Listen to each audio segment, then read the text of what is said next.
When we first received our channel sponsorship from Broken Turd, they sent out a set of brushes and they sent me out a bust. Now, I've never painted a bust before and, quite honestly, I've been terrified to start. Well, enough is enough, so let's get on with this. I'll catch you after this. Pickle jar, miniatures,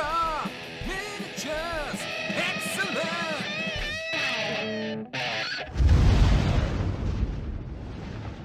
Hello and welcome to the Pickle Jar. My name's Josh, and in today's video we're going to be moving away from the miniatures that we normally focus on here on the channel, and instead we're going to paint my very first bust. Now, I've had this sat for a while and I have been really looking forward to getting started on it, and at the same time I have been terrified about starting working on it. It's a lot bigger scale than I am used to painting, and any mistakes that I make are going to show up so much more obviously on this than they would do on the miniatures that I normally paint. But after a recent video that Elston put out, you guys know Elston from Elstonation, he put a video out basically shaming people for not working on things because they're too scared.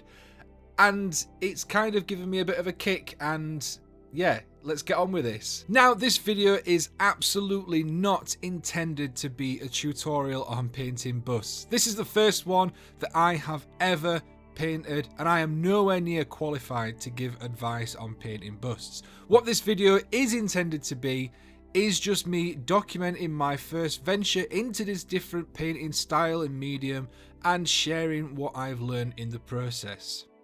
Right, I best get cracking then. I'll see you at the end of the video. So the bust that I'm working on today is called Sail Away, and it's from our sponsor Broken Turd. Now, I've praised their brushes to the moon and back, and this is my first experience with their busts. This is an absolutely glorious model, needing minimal cleanup before it was ready for me to paint. If you want to check out Broken Turd, there's a link down in the description below. Make sure you tell them that we sent you.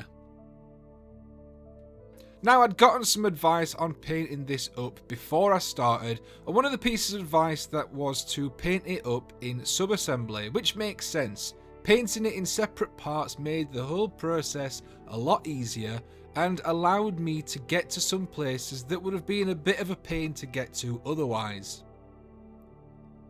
Now, I'd purposefully picked this bust because it would force me to paint more human skin, which is something that I've been working on a lot over the last year. I was cautious of putting my layers on too thick, so I thinned my paint down more than I would do normally and added this on in multiple thin coats to build up the colours. As for the colours themselves, I didn't do anything fancy. I stuck with what I know for painting human skin, and the same as I would do on my miniatures, but obviously on a bigger scale.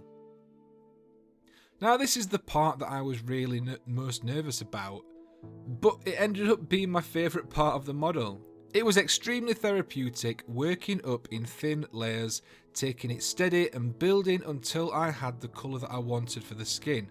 I was also able to add in some different tones well enough, I think, such as the slight blush in her cheeks and some of the darker areas on her neck.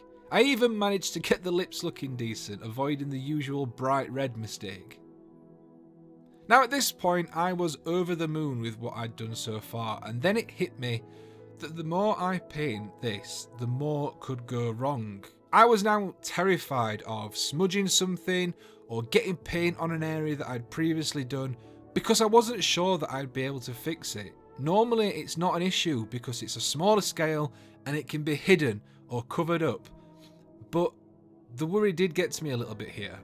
I pushed on through though and started working on the leather waistcoat. Now, I really enjoyed working on this part, using a few different tones that I normally go with to add a little more interest. I added in some yellow to the brown and went back and forth, adding in different amounts here and there. Now, I carried on working with thin layers here as well to help build up the highlights slowly. I did exactly the same thing for the shirt underneath and the bandana, opting for a nice red colour here. I absolutely love painting red capes and things like that because of the lovely creases and things in them, and it was a lot of fun working on this here on a bigger scale, especially on her arm because of all the ruffles and creases and things like that. This was so much fun to work on, Plenty of opportunity for some nice blends and some nice transitions.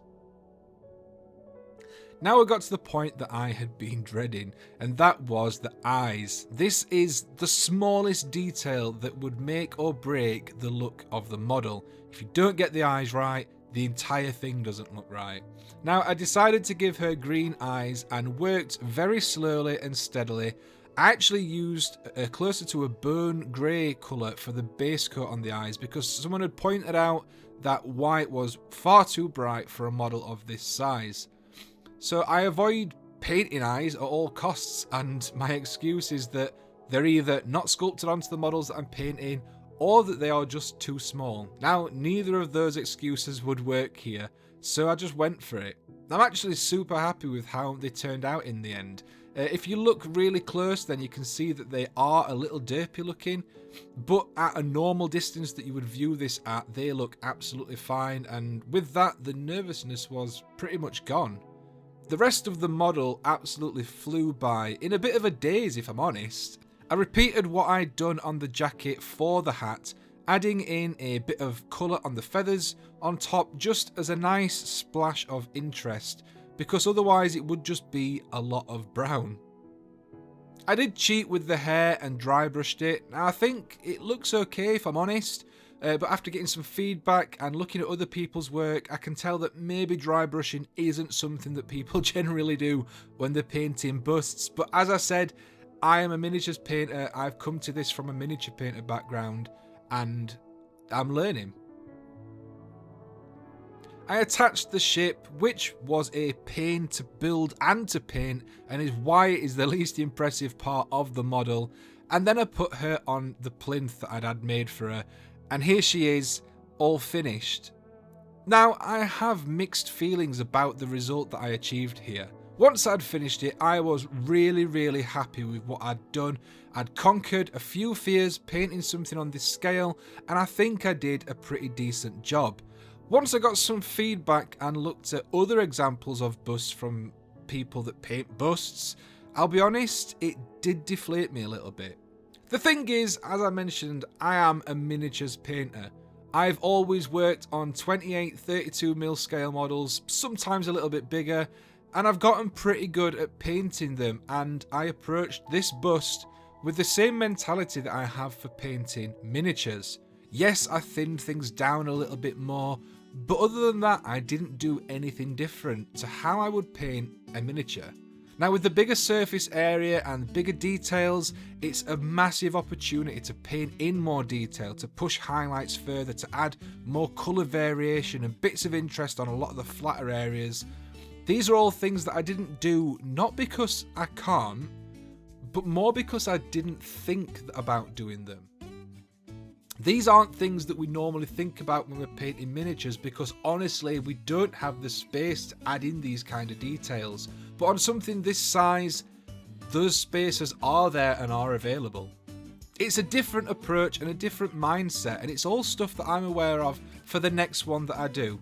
Yes, there will be another one. I've really enjoyed working on this bust, and once I'd processed the feedback a little bit, I am really happy with what I've managed to do here for a first attempt, and I can't wait to have another go at another bust. I hope you enjoyed the video and got something from it. If you did, be sure to leave us a like down below, and if you want to help support the channel, then check out the description for our affiliate links and a link to our channel sponsor, Broken Toad.